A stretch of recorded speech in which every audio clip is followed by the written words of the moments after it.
On the older versions of Quickdraw, the grid view layout was all across the banner on the top. Notice the image box here that will be discussed later in the video. In the version 5 version of Quickdraw, the image box that was on top center is now moved down onto basically the pull-down menu on the left. So it's got a little bit more verbiage and a little bit more room for other controls. So for the rest of the displays, you'll actually see them just talking about the upper. And on the new version, please translate that to click on the bitmap, the thread, and color as necessary. This will be a demonstration of the Quickdraw Weaving program's ability to import images. In this particular case, the Quickdraw screen is shrunk down a portion of my overall display screen, and I've got a few other things I'm going to import here. If I start with a simple little bit pattern, I'm going to do a Control-All and copy within that paint image. I now have that little circle around a square with a cross through it as a test pattern. If I paste that in as a bitmap, each square there will translate in. Currently it thinks it's looking at threads. If I switch to a profile draft, it's a little bit more visible, so I'll stay here for now. So I can then import that way. This is a browser window where I did a search for clip art for light bulbs. Now if I copy that image, clear the grid, if I place that bitmap in there, I've got a very large light bulb. And this is why I had the shrink function, so I can actually shrink that light bulb. Now it didn't even all fit on the screen. And as I get it smaller and smaller, it tells me, 14 vertical blocks, 18 horizontal blocks.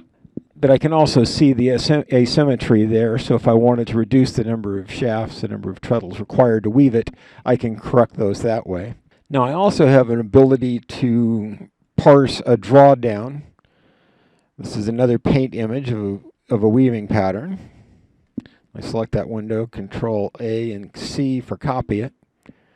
Clear the grid. If I paste that as a bitmap, there's a pattern in there someplace, but that's not something I can weave.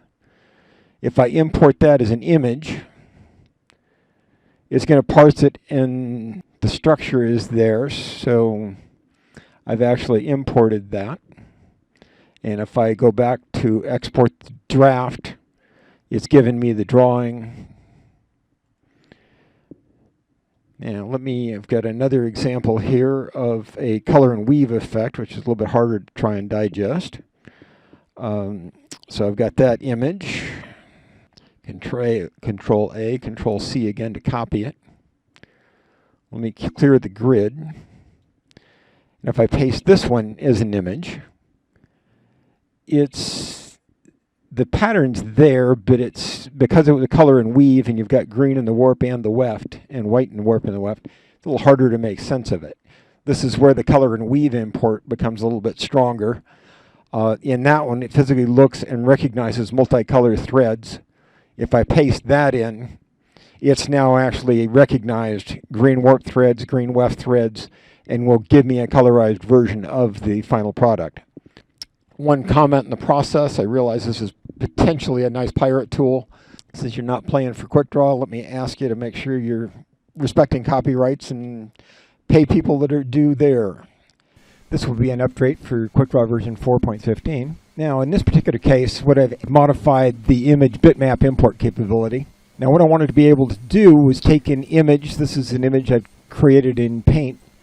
And I'll walk through the details in another video, but I'll just talk about the first part of this here, where each pixel in this bitmap image is going to turn into a profile block once I import it. So once I've created the image, if I do a Control A to select all, Control C to copy, I can now paste that image onto the grid.